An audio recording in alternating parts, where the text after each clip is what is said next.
Welcome, everybody, here today for Finals Day. It is a phrase that scares a lot of college students, but for us, it is one heck of a time. I'm here today with Spectrion, and we are covering today the finals of the mid-season tournament for the EU Console Open tier.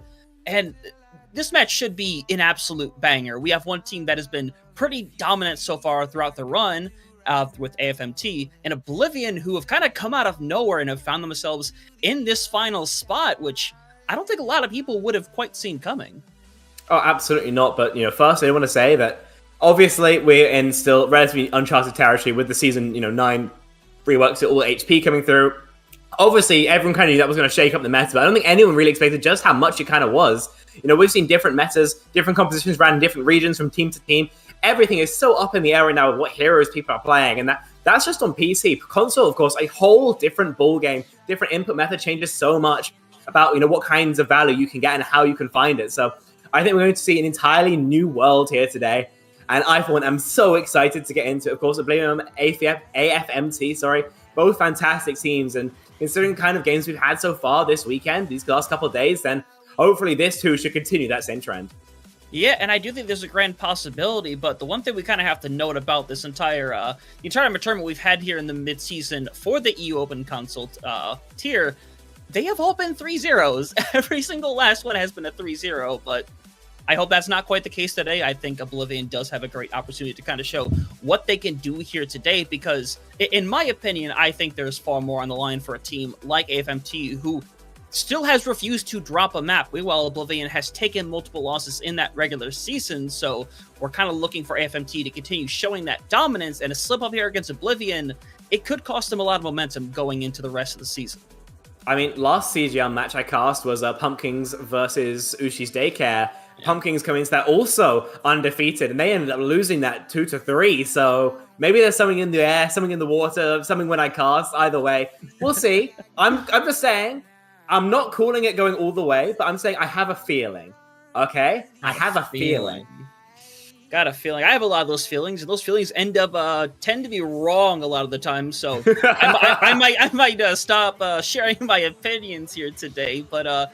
Either way, it should be a good one. I want to see some quick action from Oblivion out the gate and really set the pace, because this AFMT squad is decorated far in its own right. All these players that we have seen have performed very well in the last couple of seasons. And of course, looking at this starting roster, like the immediate standouts of Akaza and NRG on that DPS, a fantastic duo who have done a ton this season in a lot of MVP caliber performances, I will say.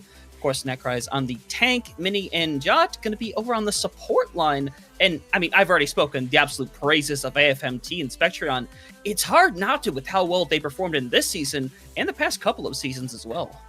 Yeah, I do have to say that I think a lot of the time their driving force has been their DPS when it comes down to it, especially in this meta with DPS passive. Akaza and Energy are absolutely feasting, and I really expect that trend to continue. Oblivion going to have a hard time trying to stop that from happening. It's going to take some effort from some of their own side to try and stop that, because there's no one else who really can step up when there are DPS of the caliber of, as mentioned before, Akaza and Energy facing you down. So if I was Oblivion, if I was their coach, that would be the first thing I'm thinking about. Of course, the rest of the team, though, no slouches either. Necry's, Mini, they all have had their moments, and so might be the final one, at least for the mid-season tournament here today. Just looking to get that final feather in their cap here are AFMT. Yeah, definitely hoping to be able to do so. And, looking statistically, looking at everything they're able to do, you would think on paper that would be the result, but Oblivion in their own right has been a team that has come in here, that has pulled off a couple of upsets and set themselves up for a fantastic opportunity that, even if they do walk away from the situation in 3-0 fashion, I think you learn a lot about going up against a team like AFMT. And hey, if you manage to take away a map or two, or God forbid you manage to pull this thing off, that is the kind of upset that can swing all that momentum in your favor for the rest of the season. And that could do a lot for a team that, in just current standings, is about middle of the pack right now. I mean, Overwatch League is dead and buried, long rest its soul. But I do want to bring our minds back to some of the storylines we had then, because was it not the Atlanta Reign who were fantastic all into the mid-tier tournament and afterwards collapsed? Was it not the Florida Mayhem who are, kind of middling for the most of the tournament, and then after the mid-season tournament accelerated into the finalists? And there's a reason that only one are going to be the Monarchs for all time. So all I'm saying is, Oblivion. Everything's kind of converging, right? This is going to be the time where we see Icor finally drawn from AFMT. Maybe I've just been on the crusty pipe a little bit too much, but I'm so confident here. I'm locking it in. I'm saying 3-2 Oblivion. Wow. Okay. Okay. Wow. Well, I am obligated as a fellow caster to go the opposite direction, and I'm going to say 3-1 in favor of AFMT. I do have a lot of faith in this Oblivion squad. 100%. I think they will come in out the gate with a lot of aggression and a lot of good target calls. But I think at the end of the day, the consistency that we have seen from AFMT is something that is really hard to overcome, and you almost need to have a breakout performance as a team to be able to go up against the talent we've seen on AFMT. So that's where my confidence lies, but it could realistically go either way. It could, but that's how it always goes. Unfortunately, we can say all we want before the game, but it is just kind of, guesses. We're just shooting at the wall, really, and hoping something sticks. And when it does, we can point to it and say we're very clever, and when we're not, then we get a Dex airball, which I am currently 0 for 2 on airballs, by the way. This whole prediction thing has not been going my way throughout the whole CGL season. Maybe I can fix that in the late half of the season too. Maybe I can be my own Oblivion. Yeah, I need my own fix. I think I've gotten one right out of like 4 or 5. Not been the best experience, but to be fair, that's my fault for putting everything out of map 5. And then the one thing that I said would be a 3-0 turned out to be a map 5. So this is the point that we've reached where I think I just need to double down on the map 5s for the second half of the season. One thing we can double down on is kind of talking about what to be doing starting out as in our first map, because of course the very first map is going to be fixed for each of the rounds. Going into this finals matchup, we're going to be starting out on good old Lijiang Tower, and regardless, every team that has scrimmed long enough has a lot of experience on Lijiang Tower, but as you suggested earlier, being here on console, things are a little bit different, and double down on the fact that it's EU. So I do think with Lijiang Tower, there are a lot of different compositions that we could see pretty early on. I do agree with that. I do think that Lijiang Tower, still 90% of the time, we're going to see Ramattra. I think it's really strong right now. I think EU does tend to love its Ramattra, basically being Reinhardt, but actually strong on current patch. And I think the rest of the composition often will come around that. Moira, I would very much expect to see. I think she's fantastically strong in PC, and I think on console, it's only going to be excarburated with that hitbox, and with that maybe being a little bit harder to play. There's very likely going to end up being pretty much a full mirror, probably end up Sojin Mei, but again, we have spoken about this a little bit before in the CGL broadcast, but EU, we do like to be the brawl region, yes, but we also like to be the weird region. Right, we like to pull out the non-meta comps, the absolutely insane bananas in madness style comps. So that also could be on the cards for us. Lijiang Tower is probably the most strong map for it. I mean, Wrecking Balls, Barrows, Echoes galore, often on Gardens, and of course the Symmetra teleport strats into the windows of Market once so, bizarre, now almost passe, right? I mean, we've seen them so much, but that's kind of an EU strat that just keeps getting spammed and spammed and spammed. So Lijiang Tower, I feel like, is the home for weirdness. I feel like this is the region for weirdness. Console as well adds an extra little bit of spice on top of it. It's an interesting dish we got served here, Hunter.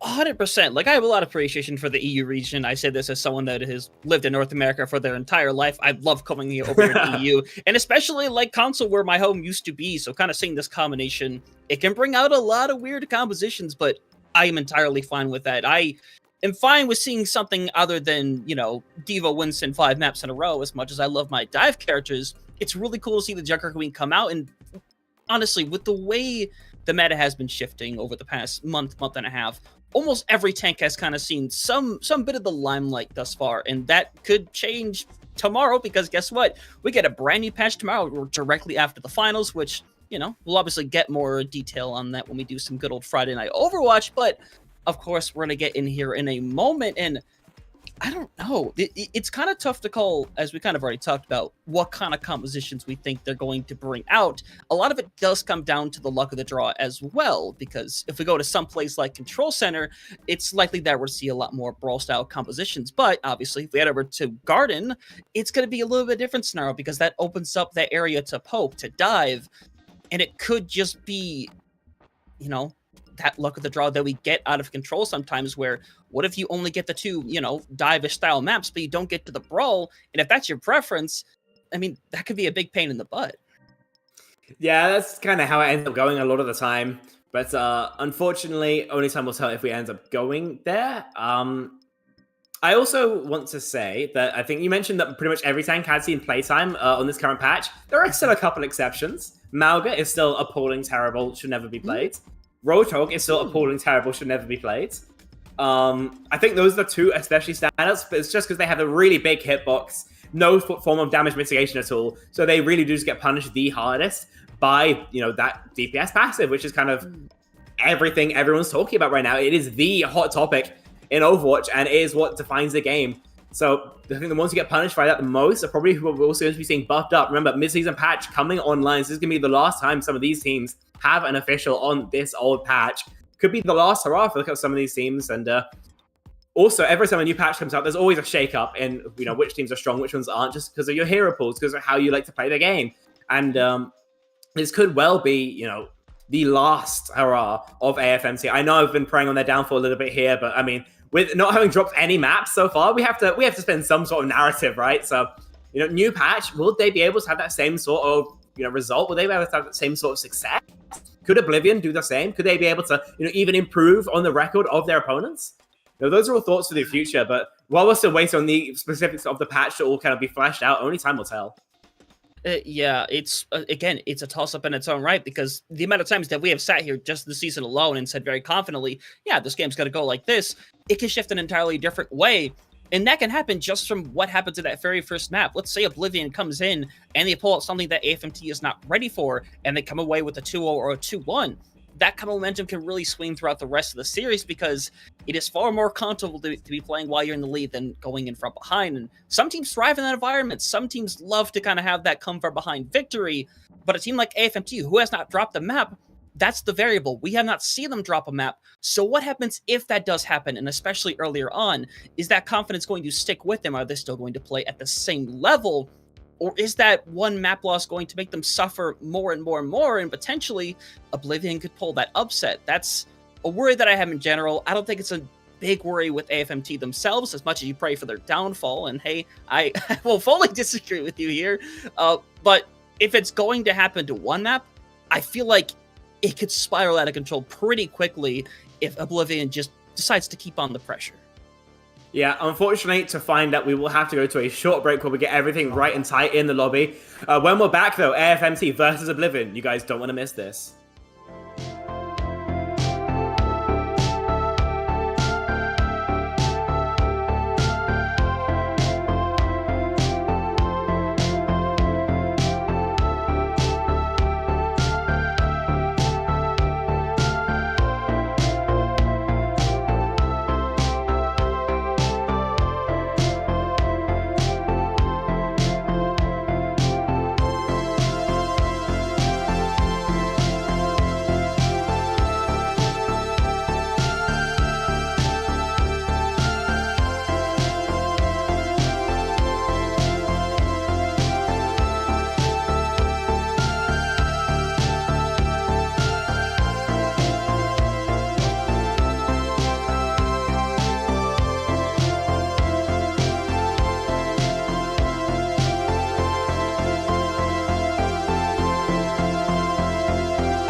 Everybody, from our nice little break as we figured things out between our two teams here of Oblivion and AFMT.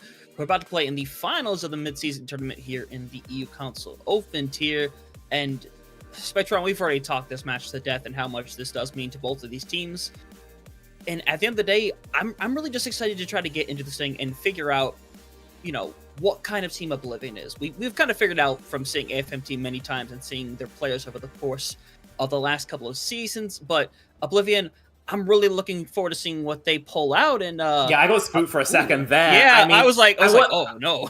I was talking beforehand, right, about how Malga is terrible hero. Okay, I would also say Ryan is a really bad hero as well, actually. But Lemon's locking it. 5 seconds left to go. Doesn't look like a bait.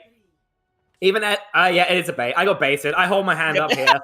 What we're seeing, though, teleports from both sides, slightly going to be swapped over to Tracer. We see that. AFMC starting on a Diva comp, more angles. Oblivion want to hold the point with Remarch. They want to use that sustain. That was, of course, they're booking to the point first. It's all about Akaza's ability to force them off with angles. Yeah, and you see Akaza already there on the right side, kind of just poking and prodding away, waiting for the right opportunity to go in with, I imagine, Witches and Ricky together for Now Energy, taking a few pot shots. And this point is ready to open up here in a couple of seconds, but here comes that pressure being thrown on Lemon of all people, really just trying to drain them of their healing, but Dings manages to get a boop of their own. Maya already gone.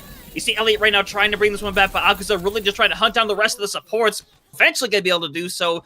Biding their time ends up paying off. And FMT pretty clean on their first engagement. Yeah, unfortunately, Elliot kind of needs to go more aggressive there on marking those angles if they want a chance of staying alive against AFMT, and falling again. Not what you want from your Tracer player. Right now, Akaza stamping their name on the lobby and looking to go further, yet still. Yep, 100%. Again, a lot of pressure being brought onto Lemon, who's already sitting at half, is in a really dangerous position. If they go down, this would be absolutely devastating. And look at that, they developed the Immortality Field just to stay alive, and I love this pressure from AFMT, but they do have to start backing off here soon. They have used a lot of cooldowns, but importantly, you did manage to get out the Immortality Field. It's going to make this fight very difficult for Oblivion, but The pulse comes out. Jacko gets cut. And that's what it pays off when you get rid of that immortality field early. But here comes that investment. AFMT doubling down, trying to win this fight. And they will successfully be able to do so. Jazz with a 3K of their own. But Elliot throws out the pulse bomb anyway. And this could be really tough for them to escape. Not sure you need that Kitsune Rush, but it punctuates the fight pretty succinctly. So fair enough there from Ricky AFMT.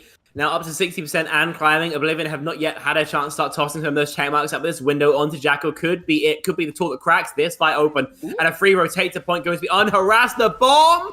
Ooh, very good bomb. But at the end of the day, the perfect split now as you see Gold, who actually the point's going to flip over for free, more or less. AFMT, though, they do have that Bob. They're coming up on the beat. So it's going to come down for Oblivion to be able to stay alive through all these engagements. And already Jacko gone. Elliot potentially not too far behind. And just like that, it falls apart. Just one Bob is all it took. And guess what? They get to hang on to that beat now. So when Gold decides to pop this, this Deadeye, did that much damage. Apparently it does to a Tracer. Yeah, I mean, Oblivion, again, repulsed 17%. You'd rather have it than not, but it is a paltry sum compared to what AFMC have accrued yet already. Only the sound barrier online, that is going to be a silver lining for Oblivion. This Deadeye, this beat of their own, and this most importantly, their annihilation could yet be terrifying, but AFMC has been so good at disengaging, just getting early kills that I'm not sure all of these ults can be brought to bear.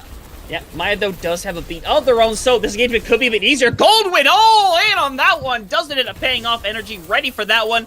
You can see the boop on the side, but gonna have to recall just to make sure they stay up. But energy is just cleaning house right now, already getting rid of 2. Gold not even gonna get an opportunity to really use this Deadeye, and Lemon, unfortunately, not gonna find anything with the annihilation there. Outside of that, outside of like one fight, AFMT was really solid on their dives and energy. Just did not get enough pressure, and when they did, whoever went for it just got absolutely deleted. I feel like there was one fight where there was pretty much anything in it at all for Oblivion, but FMC won every single one. They had point control for pretty much the entire time. The 17% that Oblivion got, I mean, that's only really what their opponents allowed them, so not the greatest start for them, but remember we were talking about how some of these maps are a lot stronger for, you know, different compositions than other ones, and Oblivion's composition, by far the strongest here on Control Center. Curious, actually, we're not seeing a Mei as either of these teams. Those isolations can be a free fight win, but sticking on the Elliot Tracer, sticking on the Gold Cassidy, we'll see if that comes back to bite Oblivion, who these DPS, I think, really have struggled against their opposite numbers on AFMT. If that continues, then even with the, you know, map advantage, then Oblivion might still struggle. Yeah, and I'm still a little concerned about Gold being on the Cassidy. I think it can be a good call, but Akasa's not really falling for it and going in on Gold. They know what's going to happen if they go for that push, but for the time being, both teams playing it a little safe. AFMT playing a little further back, just waiting for an opportunity for NRG to find a headshot, or Akasa being able to set up for some kind of dive. But for the time being, both teams staying on the point. A little bit of pressure being brought as Jazz hoping to find one of the supports, but Gold is actually the recipient of that first elimination. And with Gold being gone, you lose that special ability to be able to hold Akaza back like you previously were. So for Oblivion, this is really just quickly becoming about taking a reset. Lemon barely managing to stay alive with the help of Jacko, but both of them going to meet their untimely doom. AFMT are about to unlock that point, take things over. Oblivion just feel like they were just standing on the point and not really able to engage anyone from AFMT outside of Jazz, who was doing perfectly fine using that defense matrix. Yeah, very few easy targets on the side of AFMT for Oblivion to get on top of, and they are really struggling with that. I mean, yeah, they lived for a decent while there, but it didn't really accomplish too much. So AFMC in control, energy almost ups that overclock. This could be terrifying. 100% getting close to it, but of course Akaza does have that pulse bomb, which not a ton of targets to go to, but Gold would likely be the ideal target to go for, and you can find them out of position. But here we come with the aggression coming through. Oblivion gonna throw out that coalescence, a bomb coming through. Jazz hoping to find somebody after going out of it. We see a nice shot getting rid of Gold, but things still tied up and ready to go. Energy contemplating whether or not to use this, because you can see them potentially backing out, but the option might not be given to them. Elliot finally getting one over on Akaza. Energy does manage to get rid of them, but escaping is going to be very unlikely, but you get the Mega. Never mind, they get out, and AFMT... You need the Saga. They need to, and no, please don't lose Maya. Maya is super low. They need to back out of this situation.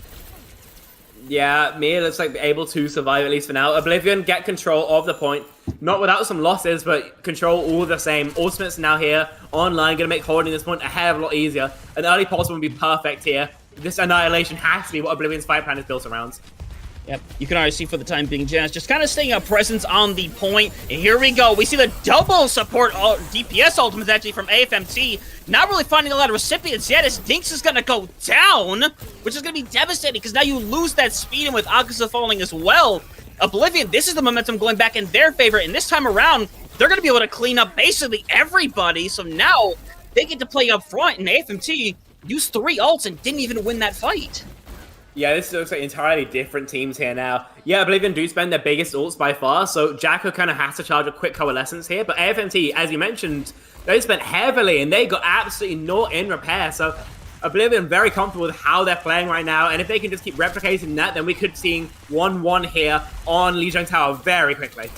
Yep, nice shot on the energy, and Akaza keeping them at bay. Gold doing a much better job on this Cassidy, but there's that pressure that we were waiting to see, that dive that comes through, but Lemon very quick to respond as the pulse bomb comes out. Not gonna find any recipients as Oblivion is still fighting for this one. Jacko goes in with the investment, super low with the coalescence, but the most important part is you force Jazz to get out of that mech, but somehow manages to find Maya as the point's gonna get flipped over. This fight is completely chaotic, but somehow AFMT managing to flip it in the meanwhile, but I don't know if that's going to last for very long. Akaza and Jess likely not far behind. They flip it for a few seconds, but for Oblivion, they're still going to be in that one-fight territory. That they are, and they're very comfortable with how they are as well. I mean, Deadeye from the high ground, that is going to make it so damn hard for AFMT to take pretty much any angle at all. Going to have to be some elegant dancing around cover. Remember, 5% left to go. They have to scramble to get onto the point. This will not be a structured engage from the aggressors. Going to have to be quick. Yep, and go hoping to find somebody, but get stuck, and Whoa. I believe what just happened there is NRG manages to find Elliot, looking for another, hoping to find more. They're going absolutely insane right now, looking for a third out of Maya. Eventually we'll find them. AFMT managed to pull that one off in Oblivion, coming up to a couple of key ultimates, but it's really going to become the question if they can stick around in the fight long enough to actually get them.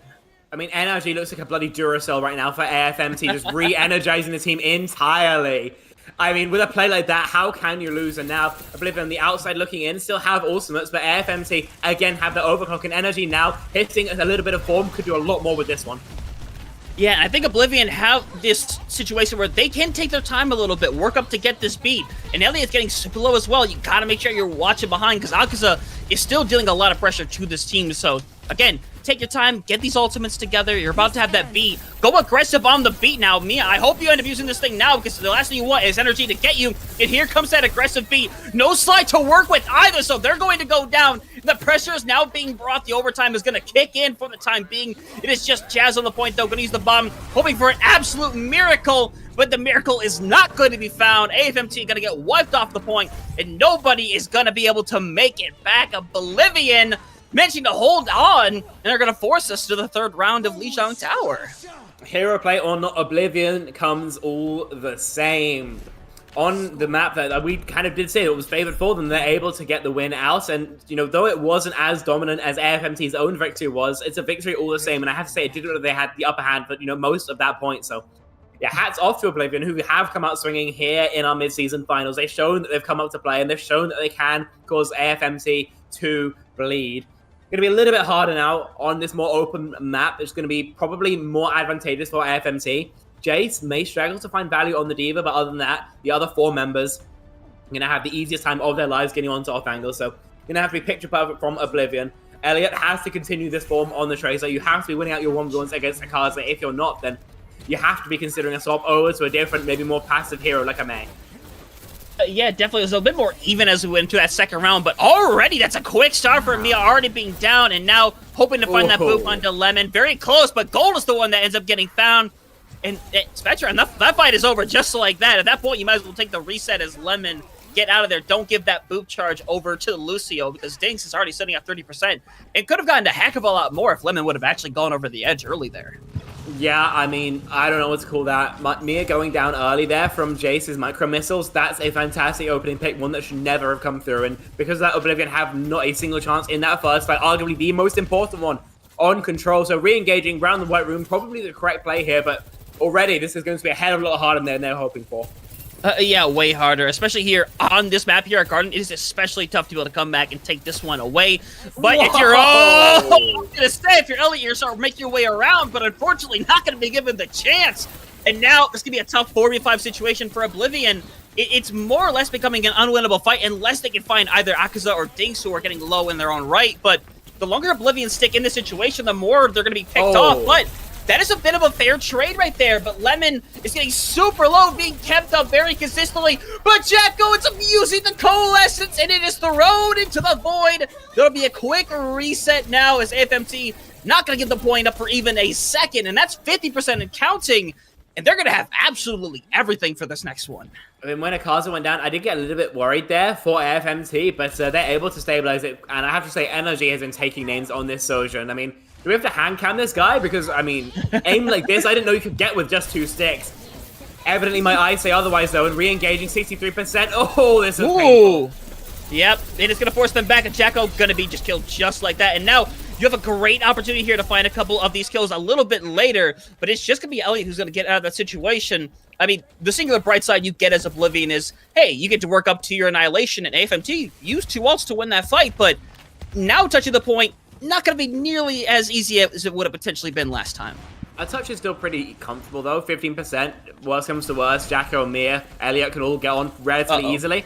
This overclock play, this is dirty! No, please, no! Mia already down, and just like that, things falling apart. We see Elliot trying to make it out of the void, but NRG having none of it.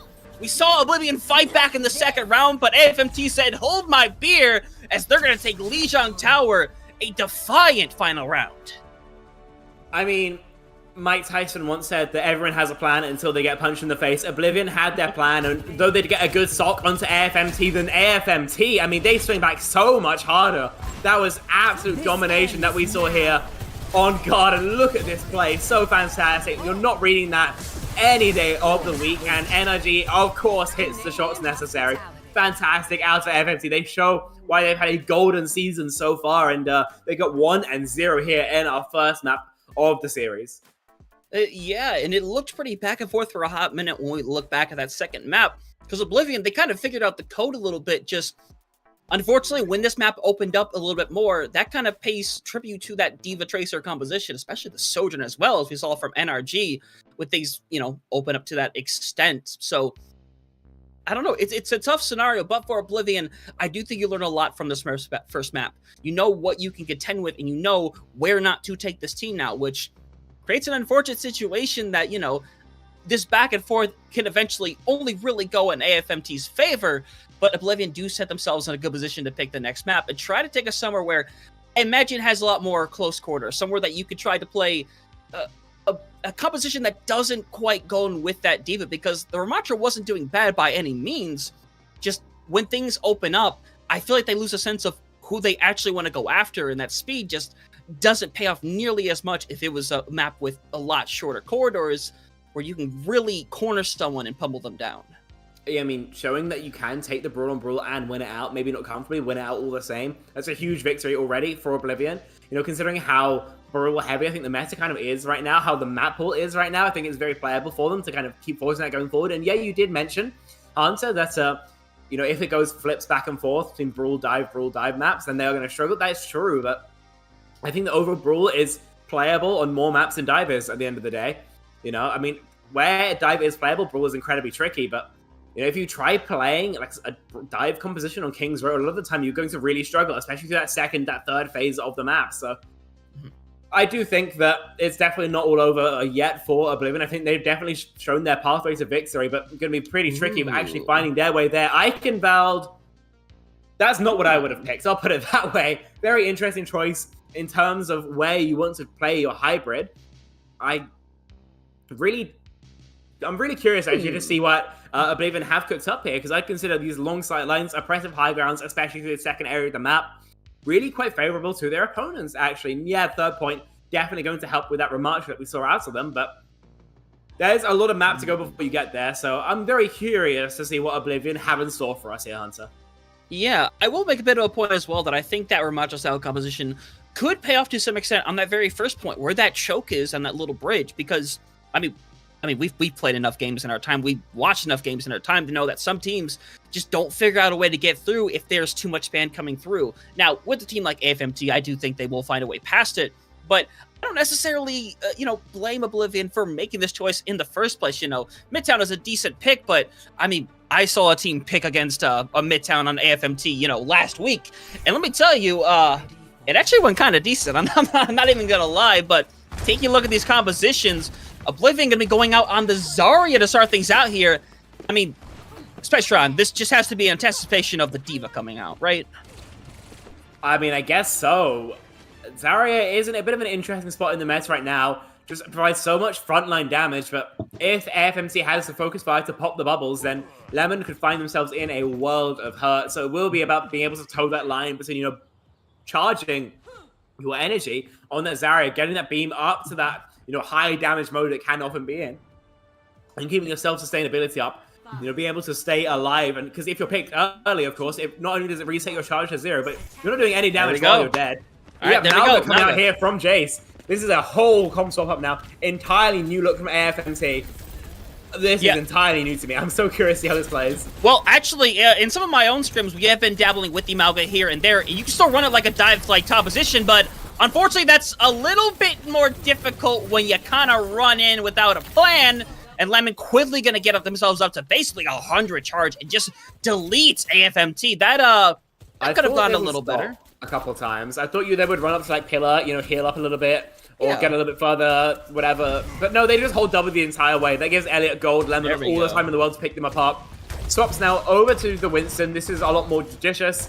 And while you don't have many good targets, you can most definitely control a lot of relevant areas of the map on first point. So we'll see how Oblivion now responds. Yeah, I'm very curious about the pick from Energy on the Echo. Gold does exist, and it's going to be a bit difficult to fly in certain areas, but at the end of the day, it could work out. We've seen Energy do really good things on this Echo, and it's really going to be down to Gold to be able to deliver a lot of pressure, and this is why you see Jace and the rest of the team really just pressing away Gold, trying to make them as uncomfortable as possible. That way, Energy has a lot more room to work with, and you see with Elliot already going down, that pressure is going to be even harder to bring, but hey, you see all that charge coming through from Lemon is able to keep the rest of the team kind of back for the time being, but we're already 2 ticks in. They have to come in and touch this point. Lemon is peeking out, hoping to find somebody, as we already have the Consuming Rush coming through here, but Lemon staying up is so integral. Unfortunately, not going to be able to, but this fight not quite over yet. AFMT sticking in this, but Gold has already managed to find one. Needs to look for a second within Diggs, who's getting super low, but uses the coalescence. And at the end of the day, is the DPS of AFMT that are coming out the other side as the victors. And they're going to cap that with about 2 minutes in that bank originally. And for Oblivion, it was a really good plan, but AFMT just pushed them back and made them touch the point in a really uncomfortable way. And those like deaths are not going to help that case either. Especially onto Lemon losing all that charge. That is really quite painful for Oblivion. I mean, that's one of the strongest points in the game for Echo, having that pillar to maneuver around, having the high gun behind the point as well to land onto, and a DPS of the quality of NRG. That spells a recipe for destruction for Oblivion if Gold can't mark it. Unfortunately, slipped up there, and NRG just looking for more assassinations. We've seen this before, Hunter. Oh no, they're going in deep, hoping to find Gold. That's a nice bubble, though, to be able to keep them alive. Energy does have that copy, but might not even need to use it as Gold's already going to go down, and Elliot is just forced back, and now they have to recall basically back into ground zero, but they're going to be able to back up for the time being and survive. But AFMT, I mean, they're still finding targets, and Elliot leaving and getting out of here is, well, it's no longer a possibility. AFMT is just continuously giving pressure, and Lemon, I got a couple of questions for you, Lemon, but I imagine that means they're swapping, I imagine, to the D.Va? That's my guess. Just a guess. Yeah, D.Va here would make sense. Malga here, I also wouldn't hate, depending on Oblivion's hero pool. But yeah, D.Va does end up coming out. Yeah, fair enough. Helps you check energy. It helps you check Jace. Overall, probably the best pick for the scenario. But this next fight is still going to be a challenge no matter what they end up doing, because Oblivion have the Kitsune Rush. Yeah, but for the time being, Gold really needs to try to get this Deadeye off it. Again, they're keeping the pressure on the one person who can actually really deal with that energy. Holy moly, 5 to 3K. Eventually they get taken out. But I think the damage has really already been done as Lemon's going to slip under, hoping to find that mega health pack and be able to slip back in and touch the point. But already 3 meters left to go. Lemon is going to make it along with Elliot. But Gold really needs to come up clutch right here, as they're going to go in with the Kitsune Rush, hoping to find somebody, but Lemon already be taken out of their mech. It's going to be a tough one to come back from, but getting that pick onto both supports, that's going to be massive for this team to be able to keep things alive. But the one thing you have to be scared of is, again, NRG on the scene. Gold trying to get rid of that copy, but NRG is just going buck wild right now. Finding 3, looking for a 4th. Really just needs to clean up these last couple of picks, but at the end of the day, with only half a meter to go. Hakaza able to finish that one out as Jace likely going to switch out as well. Maybe to the Zarya, perhaps to the Mauga even, oddly enough. I mean, the saving grace here for Oblivion is that it's going to be a lot harder for NRG and Hakaza to access the backline. And right now, NRG especially has been absolutely lights out on the Echo. No real off angles here means that there's a lot more pressure onto the tanks now. So Lemon versus Jason, that Zarya versus D.Va matchup could still be awkward for Oblivion. Ooh. They're sticking on it now. Mirror, in fact. So not a full mirror, but at least in the Zarya 1v1, it's going to be even Stevens between these two. Yeah, but with all this now this is down to one fight territory. Realistically speaking, you need to find energy here. Eventually, Gold gonna be able to find them. They might die as a result, but honestly, that's entirely worth it to be able to do so. So the rest of AFMT, they're just gonna softly back out. You don't want to lose Jace here, who's already at half health. And Dinks is investing into this fight, actually. And Jace is still alive in the room, eventually taken out. And, guys, no, please. Guys, no, you can't let this happen. Please, no! No! Oh, thank God! Oh, there is a God in this world punching with 0.11 meters remaining. Spectreon, I think my blood pressure just rose significantly, and this fight isn't even fully over yet. If that fight ended up getting C9'd, then I probably would have left. Thankfully, I'm still here at least for now, but I mean, AFMT, they almost had a... No way! Oh, no! It can't end like you have that. the rest of this cast, right? You got the rest of this cast on lock, right? Yeah, you gonna make some more tea. Make me some too, please. Oh, there's just... Look, okay, fool me once, shame on you. Fool me twice, shame on me. Come on. Look, I get it, okay? But at the end of the day, that full-on dive to get rid of Jace, I don't disagree with it. But it was the fact that everybody from Oblivion went in on it. And yes, it works out. But Aksa being able to push that thing right up against that final checkpoint, literally less than a meter away, that forces Lemon to stay on that point in the moment they got knocked off. It was as simple as that. It took that half a second for that point to just go through. And it's an unfortunate scenario, and it's one you really wish you could have back. But at the end of the day, now you're staring down the whole of 2 minutes and 35 seconds. Even for Icobal, that is a massive time bank to be working with. And he's really going for the T right now. I'm gonna let you go at it for a moment. As hello there. Hi, welcome back. Welcome back. The Mauga's welcome back here to the CGL mid-season tournament. Of course, this is the first game of the day. There's been absolutely nothing that's happened beforehand. Oblivion versus AFMT. I mean, I just can't wait to see what these two teams have in store for us today. I mean, it looks like we're getting Zarya out of spawn here for Lemon. Jace, I mean, defensive Mauga. This is a very interesting play, isn't it, Hunter? Very interesting. Lemon might pay the price. Lemon just got nearly deleted and eventually will be. And I like this from AFMT, just bring on the pressure. They realize that Oblivion is just not reacting well to the pressure that they're bringing, so just run the most pressurized comp you could possibly run and just keep shoving it down their face. This is just, honestly, the optimal play by AFMT.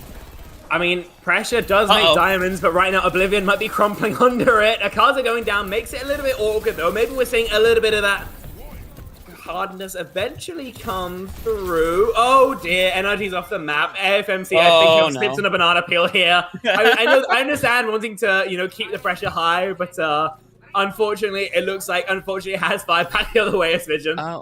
I think if they really wanted to push this, they can. I think they will. You can see Jace ready to go up top, and but Mia knew. Mia literally set up for that boop, and Akaza, that was a brave attempt, but it's looking like they could potentially stay alive, just literally hovering between. And honestly, you take that trade out.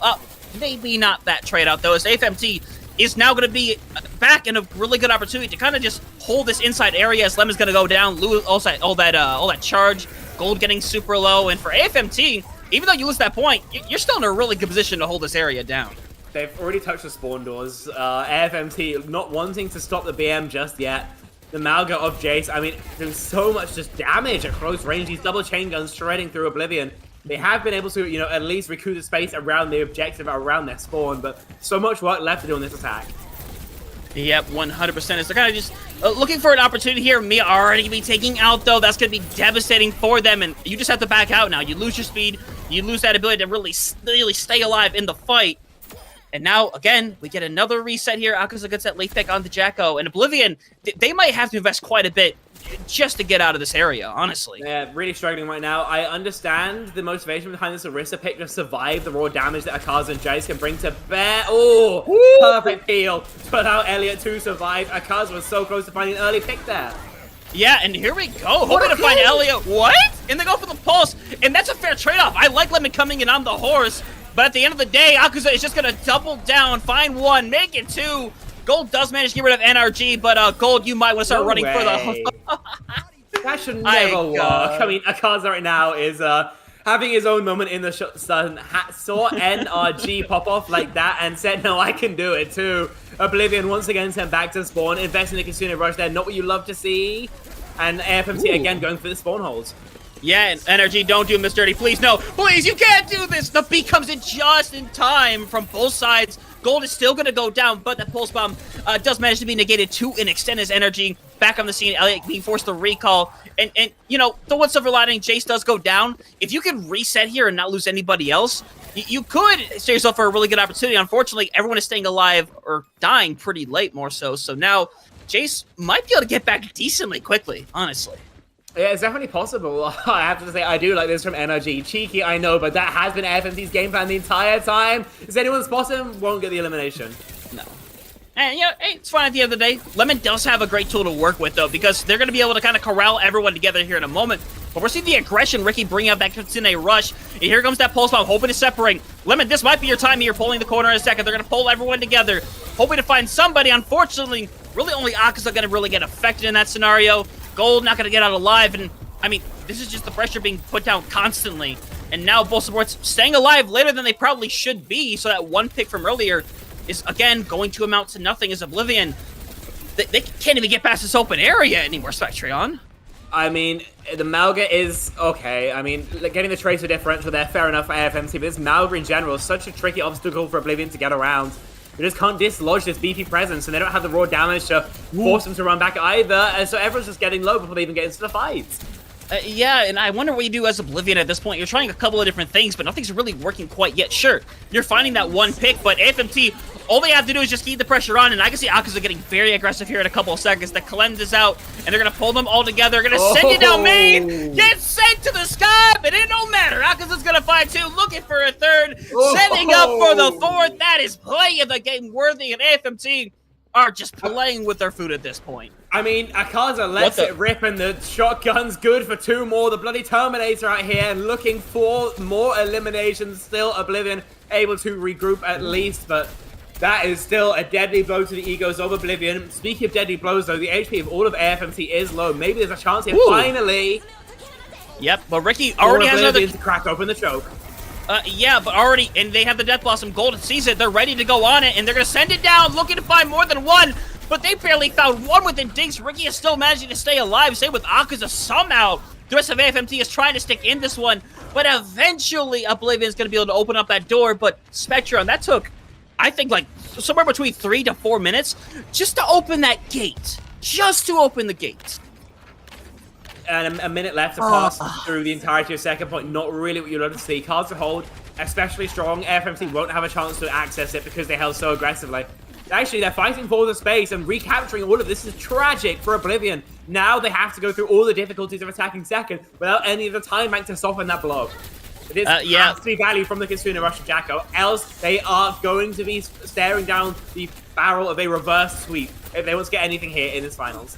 Yeah, and Chase does get knocked off the high ground. That does force a couple members to drop, but Lemon does have to be a little careful because with the overhealth coming online, they need to be able to bring down Jace, but they're going to go in it with the investment, and it's going to manage to find them, and things are going to be traded out. It's a 3v3. It's winnable. Nearly manages to find the Javelin, but unfortunately not quite going to find it. But at the very least, you're getting more progress on the cart, but you've used your strong ultimates just to get this play now, and AFMT, they're coming upon a ton for this final fight. He's done this so many times, but it feels like it always works out. Won't be cleared. That's free scaling into the backline. Elliot survives by the skin of his teeth. That's put the fear of God into Oblivion. Yep, and here comes that investment. AFMT literally going to have pretty much everything to work with here. Oblivion need to pull out a minor miracle at this point, and Jason's going to come in with that pull, and here comes Akaza once again. Manages to find one. Dinks manages to find that onto Gold, and things are over just like that. AFMT putting themselves in the area of match point, and AFMT just, I'll say it, complete dominance on that defense, honestly. that was pretty much as one-sided as it could realistically get. I mean, AFMT showing why they're number one here, showing why Oblivion are the plucky upstarts. Said I had a feeling in the pre-show. I mean, I think it's pretty safe to say that this one too was pretty wrong, Hunter. Oh boy. I mean, this one is right now. Oblivion are really struggling, and yeah, I think we do have a bit of a break now. They're going to need it, where they go back, regroup, and try and figure out exactly what you can do, because right now, I mean, it's 1,000 leagues under the sea for Oblivion, and right now they do not look like they can come up for air. AFMT absolutely thriving in these deaths. I mean, the Leviathan that come to consume them, and I don't really know what else to say. This is just crazy. It is, and one thing you kind of have to like notice that Oblivion does have their moments of greatness. We saw a lot more back in Legion, quite honestly, but we still saw Oblivion pull off some really good fights. They had a pretty decent hold initially on point A here. Just, it's a lot of unfortunate circumstances where AFMT is literally putting on the pressure. Oblivion just does not know how to deal with it. When you cannot handle aggression as a team, or, you know, I mean, again, we have to talk about it being AFMT. You can handle regular aggression. Oblivion is here for a reason, but I'd be brave enough to say AFMT is the best team in this division right now. I think one of the best teams on console in general, quite frankly. And going into the situation, it's really tough to make it work, but Oblivion, they still have a shot at it. They can still make it happen. Just, it's gotta start happening the minute we are back. Because if we just go, you know, into Flashpoint and that first fight ends quickly again, I think any hope that kind of lies in your soul is gonna go away pretty quickly. And as well, with the map pick being Suravasa, I don't think this is the best pick at all for what Oblivion has shown they're competent at. I think it kind of feeds more into what AFMT wants to play. You know, you have this high ground to access if he wants to go in a Diva, for example. Yeah, that's a little bit more on the side of Oblivion, perhaps. But, I mean, seeing that Malga we saw out of them, Queen as well, I mean, it's rough by any means. And I don't really know what else to say. I will say, actually, that Sojin can really find some value here. And, you know, if we see a bit of a step up, I think we see a couple times from Oblivion, there's a chance there. But I think it's the momentum as well that's really getting me down here from AFMT. Just everything feels like it's going that way, and it's about resetting that mental. I think that is the real challenge. Overwatch, of course, a game that really has this strong snowball mechanic, obviously in between fights, in between games, so in between maps, I think is where it's maybe not thought about as much and where it can be the most pressing. So hopefully this is a great, you know, halftime chat for them. But if they can't regroup, then AFMT will be taking this series 3-0. Yeah, wanted to see how things go, because at the end of the day, it is Oblivion that needs to kind of show things are. AFMT, they show the dominance we want them to show. So Oblivion have to somehow make this comeback happen. Is it going to happen? I mean, the chances are not zero. It is possible, but guess what? That means you're going to have to stick around for after this break. I'll be back with you here in about 5 minutes.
Memories.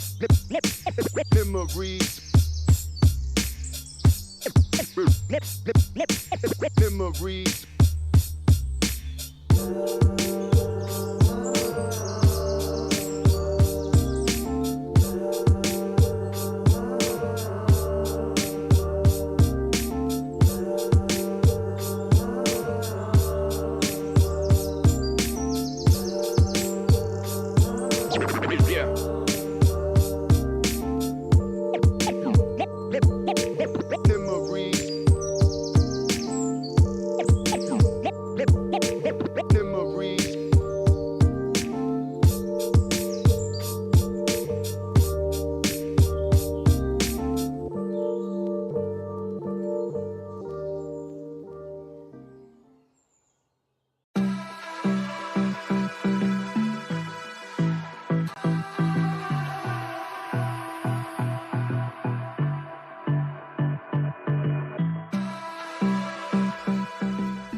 Welcome back, everybody. From our halftime, we are within the midst of this matchup between AFMT and Oblivion here in the finals of the mid-season tournament of the EU Console Open tier.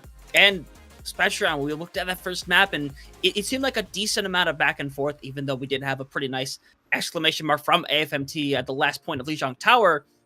Aikma was an entirely different story where we saw these great moments from Oblivion during their own defense, but just the C9, the absolute domination on that second point defense, AFMT they held that momentum basically the entire time. I mean, when AFMT were on their own defense, it looked like nothing could phase them. Only fights they were really losing were, ones where they were kind of stepping over some of their own banana peels, going a little bit too aggressive, too silly with it. And I mean, fair enough, it's incredibly dominant. If you want to show that kind of force against your opponents, then yeah, it's going to demoralize them. And it also does get them the win.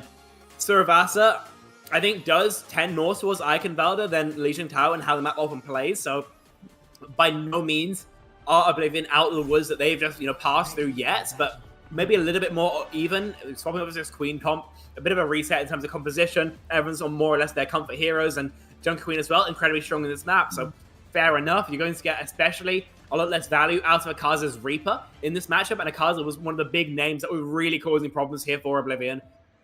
This could be their shot to, finally start this reverse sweep, but equally, with the momentum that AFMT have on their side, with this Reaper, and with this Zarya as well, with this much raw damage, Oblivion may still struggle. It may still wilt under all this pressure.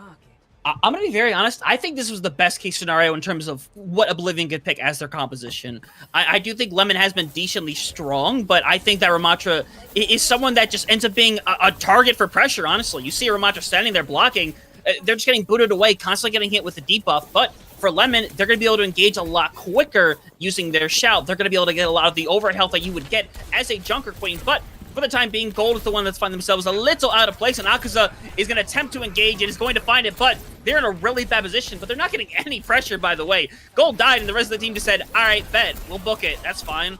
So the point is going to start out with AFMT, though, but Energy is going to go down here, but at the end of the day, losing Lemon is going to be the most devastating thing. Oblivion going to have to take the reset, and Jacko needs to get out of there, and it's looking like they will be able to. So AFMT starting out pretty strong, but Lemon already goes to the Winston instead. I don't like boy. This. Into the Reaper is No. going to struggle to find targets. You're going to really get flattened in the front line trade as well. Lemon's going to have a terrible time with things unless this is some picture-perfect Winston play from Lemon. A lot of pressure now into the tank of Oblivion. Oh, but Jace is already down, so a fantastic opportunity for Oblivion to start pulling this one back a little bit. Jacko is coming up on that Kitsune Rush as well. Hopefully don't have to use this. The point is going to flip over 63% for AFMT. And again, Jace already going to go over to that Diva. Counterwatch at its finest right now as AFMT not even fully needing the reset. They're keeping the pressure on Oblivion, even though they're like pretty substantially backed up. Kitsune Rush is incredibly strong in this composition, probably their strongest, or they might have a free fight win here if Oblivion use it well. Yep, and here's that pressure. Ricky already go down, though. That is massive. Ricky means they're not going to be able to get that Kitsune Rush in time. But still, the point's going to flip regardless of being in a 5v4. So AFMT have a lot of pressure on the point still. But at the end of the day, it's looking like this is just going to be the quick reset. But I'm going to decide if they can do elsewise.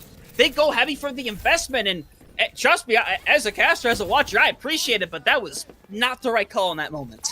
Yeah, I'm not sure how many results you're often going to get trying to death loss in 1v3.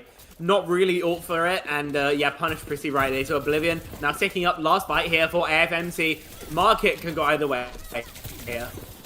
Yep, honestly it can, and especially with Oblivion having a lot to work with, but AFMT gonna get a little bit aggressive here. The Beacon of Use return for the Kitsune Rush. Needs to find the headshot onto Ricky. Super low, needs to take care of them. You can hear that cleanse coming out, and eventually Elliot gonna be able to follow up after the fact. And now, this is the Oblivion I wanted to see here. Akaza does manage to get rid of Lemon, but this is still winnable. We have both of those DPS ultimates, and Jace is not gonna get hit with that beat. It only really hits Stinks, and Akaza, this is still a very winnable engagement now, and here comes Akaza trying to bring on some pressure, but that point is slowly letting up, and Oblivion catching the real big first break so far in this series in a long while. I'm going to take that first map here as AFMT seem to get a little too aggressive at the wrong times. Plenty of check marks on line 2 for Oblivion to continue this advantage forward. Yeah, Pulse a bit of a smaller ult, but it could still find an early pick. It could still find plenty of early pressure onto Jace, for example. And of course, the Overclock and the Primal Rage could be fight ending in of themselves. So they can keep snowballing this advantage. They can continue it forward. And here in Temple, these sidelines are pretty comfortable for them. Probably their best shot to get a second. AFMT, yeah, as you mentioned, a little bit too over-aggressive here. Maybe feeling a little bit too full of themselves. And, you know, having been punished for that, they're going to try and increase their tempo once again. Yep, Gold's going to pay the price, though, but that's a nice trade-off on the way. Like, getting rid of Akaza and that Reaper, it's going to make things a lot easier for Lemon, but Jacko's the one that needs to stay alive. Unfortunately, pressure going to be delivered. Elliot's the only person really remaining to help them out, and Lemon just has to go for the full investment here. It is struggling pretty decently. The cleanse can be forced out, trying to boot them off the edge if possible, but they're going to manage to get away for the time being, and I think the reinforcements of the AFT make it on the way, and Elliot will be lucky just to stay alive, but this fight is not over yet. Energy is still back at the spawn, switching up. Lemon, though, not able to really find anything at the end. This is still winnable, but I think Oblivion might just have to take the back out and reset here in a moment as... Jace? This is, especially, I'm being honest, this is a lot of curious choices happening here, and no one has claimed this point quite yet. That looked like a nuke reset, but when you nuke reset, you do need to have somewhere safe to stand, but, you know, in the wide open, Gold is a free kill onto the remaking Diva, not moving anywhere. Fight is still going. Point has not been capped, by the way. Overclock, Kitsune Rush, both online. This is expensive for Oblivion. It's so damn spenny, but it looks like in the end, they finally do cap out. They do wipe out AFMT, and they start creating progress towards their second flashpoint. Late kill onto NRG as well. Maybe even a stagger onto many two members. Exactly what you want here. Yep, Not only are you charging up ultimates, but you're also, you know, staggering out percentage, make it harder for them to get laser fights. This is exactly what they need. Beat, almost online. Primal about halfway there. Elliot still needs an early pulse, so if they want an easy advantage in this next fight, AFMT have to scale. Yeah, and that's what I'm seeing is Oblivion is taking a bit more aggression. Unfortunately, perhaps a bit too much aggression on their own. Ellie going to be called out, and now Oblivion with a tough choice of whether to invest in this fight or not, but you're really only going to have that beat, and you're just going to have to take the reset. You don't really have the chance to use anything, and AFMT, lucky for them, they don't have to use anything either. They just build up to a couple more ultimates, and Ricky going to have this Kitsune Rush that is really going to only have the beat from Oblivion to answer it. Yeah, point flip now, and with this Diva, it's going to be a hell of a lot harder for Lemon to take pretty much any space as well. Jace is going to be even harder glued to the backside of that monkey, just making sure those fusion cannons are making certain that Lemon can find absolutely no value across the map, trying to go for the jump onto the high ground and instantly see Divas there. Yeah, but unfortunately that boot, but Gold is already going to go down, so now AFMT have an open lane here to really start pushing into this thing, and for the time being, Oblivion just got to take the reset. It's unfortunate, but that fight is already well and over with the moment you lose your first in that kind of scenario where you haven't even managed to properly engage yet. And again, AFMT don't have to use a dang thing for it. Yeah, last fight territory here as well, and 75% progress could go all the way to naught if Oblivion can't find some value here. Yeah, ults are online for pretty much both sides, so honestly, if this fight goes long, we could see every ultimate bar, maybe the Overclock online is going to be chaotic Hunter, and I cannot wait. Yeah, I'm really excited to see how much Oblivion decides to invest in their fight. FMT can invest a lot, and they're going to invest pretty quickly out the gate with that Kitsune Rush. Lemon going to have to eventually use... Oh my god, they're going to double down on this. The beat and the Primal Rage being used at the same time. Lemon had so much health 5 seconds ago, and now they're sitting on 1 right now. Jacko does manage to find energy somehow, but Lemon is the one that really needs to stay alive right now. Super low, but Jacko is the one going insano right now, making it back onto the scene, helping out Lemon stay alive. Unfortunately, eventually going to be taken out, and now you just need to try to survive as best you can. Try to get Jace while they're still out of the mech, but barely makes it back in. The Pulse Bomb does find Diggs, but I don't think a recontestment is No, really possible here. Pulsman a little bit awkward there, stuck to Jay. Stinks, unfortunately, skates aren't fast enough to get him away. Ooh. But yeah, touch is here. Elliot contesting, no recall though. Ooh. How much will this matter? Yeah, well, if Jace gets knocked out of mech, it can matter a ton right now. Looking for the punch, knocking them to half right now. Just need to survive, but energy's coming in hot.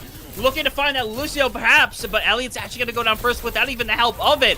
But Lemon is the one keeping them alive right now. A nice flick onto Gold.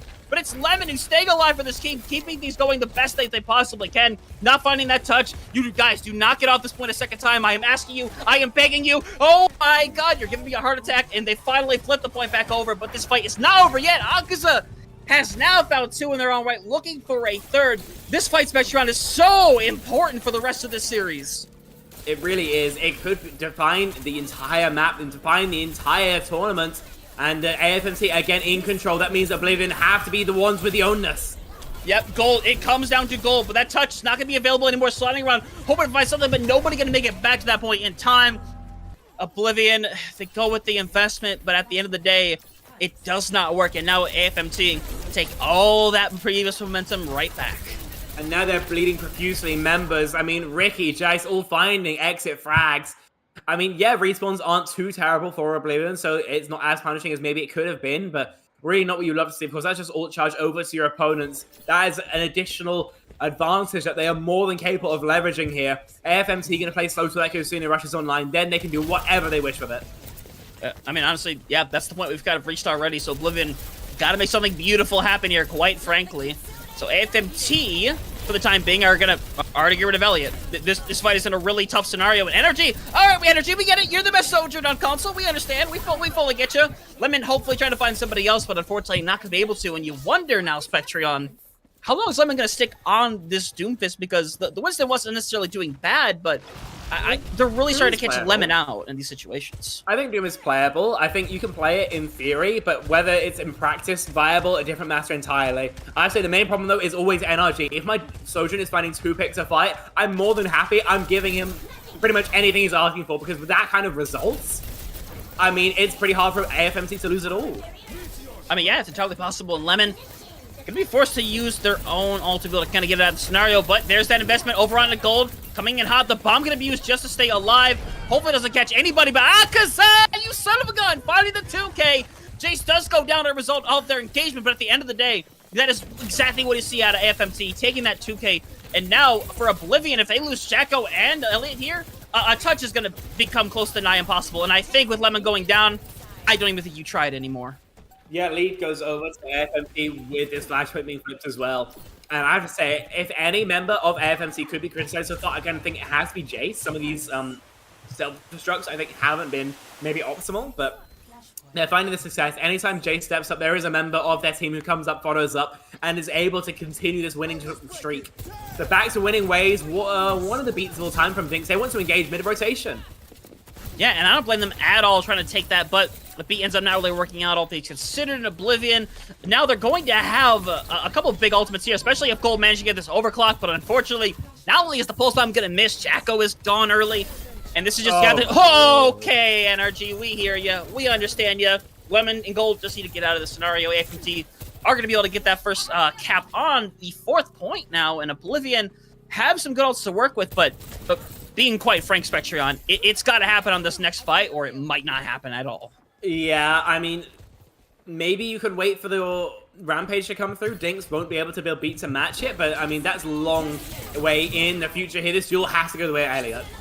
Yep, it has to right now. Elliot, or Gold, hoping to find somebody, getting a couple of pot shots off, but not able to take anyone out quite yet. If there comes from behind, getting another one super low, needs to find that flick hit onto Elliot.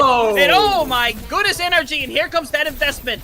Lemon hoping to find something, but it's just running straight into that overclock. Energy going absolutely buck wild right now! What is this? Spectreon, they should not be called NRG. We gotta start calling them MVP. What a performance so far. Honestly, just keep the spectator cam on energy, because, I mean, who else is there to watch right now? Every moment, a highlight reel from the star of AFMT, a single fight left for Oblivion to stake their claim in this series, and Energy is stamping his ticket to victory. Yep, Oblivion really only going to have that ultimate from Lemon. Lemon really needs to try to get online. Just play for the initial touch with Elliot and go from there. You do have a bit to work with, but you need to make sure you get the touch on this point. And here comes that investment. 91% right now. Needs to get something online. Azakaza is going to go down a little bit early, and Jace likely to use that bomb to be able to maintain presence on that point. Lemon, though, is going to be able to stay on. Not going to be able to take them back out of the mech again, but at the very least looking like they're going to be able to flip the point. It's going to give them a little bit of breathing room, but they need to find someone else out here, and it's looking like they're going to be able to do so successfully. So Oblivion, not done quite yet, but their backs are against the wall right now. They cannot slip up at all in these next couple of fights. Yeah, it's going to be tricky for them by all means. That being said, no beat here for Jinx means that there's a window for which Lemon can rampage and get a free fight win. That has to be what Oblivion bank their fight win around. Else, they're going to have to mirror their own beat to stay active, stay up in the fight, and that is quickly going to get expensive. Yeah, this might be a scenario where you need to try to force that cleanse out of Ricky as soon as possible. And for Elliot, it might be, as in, well, I was going to say using the pulse bomb to be able to go for that, but not a possibility anymore. And Lemon is likely just going to have to go for this. They send it down main, they find 3 different people, the beat's going to come out, the cleanse is going to come out. Lemon is in a really tough scenario. They're getting drained down, and his energy back on the scene.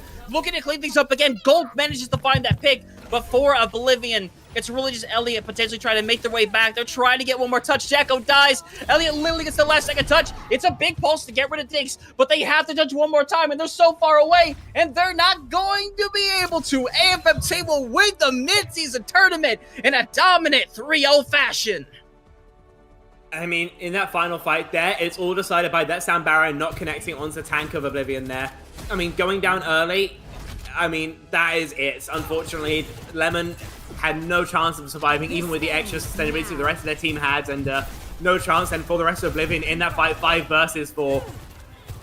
I mean, what? Just feast your eyes. Feast your eyes right now, because NRG has just had an absolute barn burner of a map, an absolute barn burner of a series. And, I mean, as professional talkers, I think we're both left a little bit here lost our words, because, I mean, what do you even call that? Being built different, honestly. That is what it is being called. Like quite honestly, from me, I'm a slight Akaza stan, just a little bit. I love the Trace performance, and they did good today.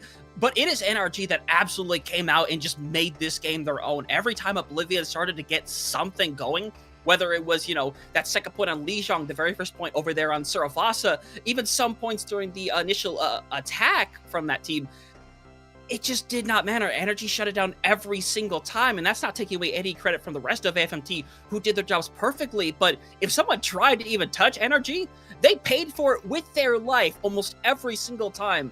That is something that is really hard to replicate, and Energy just does it so perfectly. It's, like you said, it's difficult to put into words. I mean, some of those shots that Energy was hitting onto Traces especially, I mean, just like, I don't know, man. I'm not hitting those, is what I'm saying. I mean, and as well, the consistency from what we saw it, every single map we were seeing out for NRG, taking names, taking heads, and generally just running the lobby for his side. So we finished the mid-season tournament with AFMTs as yet still undefeated. We still don't know which color they bleed. And Oblivion, yeah, they put up a good fight, but just no match by any means for the champions. AFMT will be our CGL console EU open tier champions, at least for the mid-season, and they're looking to continue that all the way home. Yeah, and it's entirely possible that they do, because, you know, when you look at these mid-seasons, you have to consider whoever wins the mid-season tournament to be the favorite going into playoffs. Like, you just have to. That's just how it works. That's how you have to go about it. It's the same thing as looking at the number 1 seed, whether you're watching the NFL, whatever sport you may be watching. When you look at that number 1 seed, you think to yourself, they are there for a reason. They have won the most games. They have lost the least amount of times. They are here for a reason. And for AFMT, a team now that I think has won, I believe it's now 21 straight maps without dropping one between 7 matches. Spectreon, like, I'm not trying to exaggerate here. It's not normal. We don't see that every day.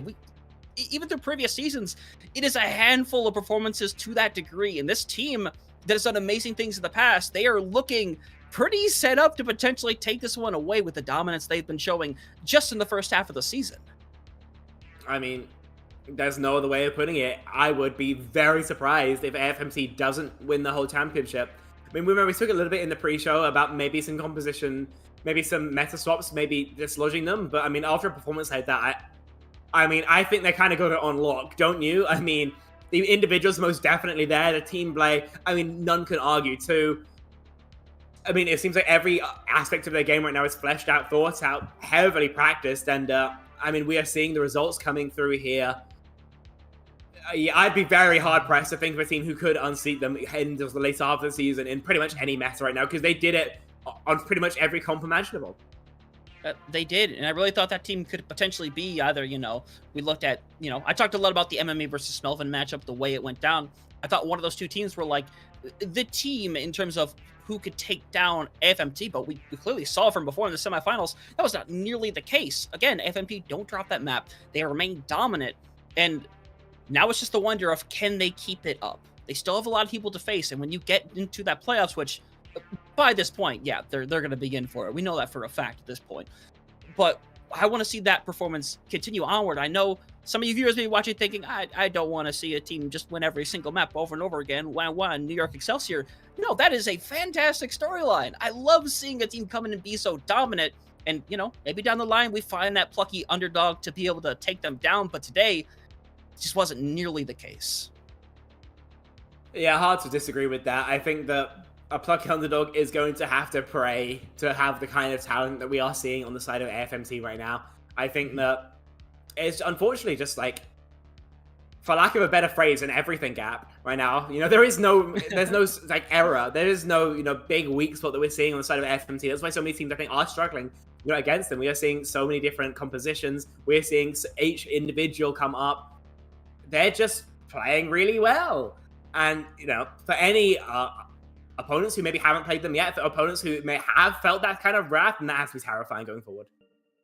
No, it 100% has to be. But, it's been a great midseason, Spectron. It's been fantastic. I believe to myself this was the last one, as we had a lot of them during the weekend. But it has been fantastic. I know it ends in 3-0 fashion, but at the end of the day, it is always an absolute pleasure being here with you, Spectron, and being able to do the midseason like this.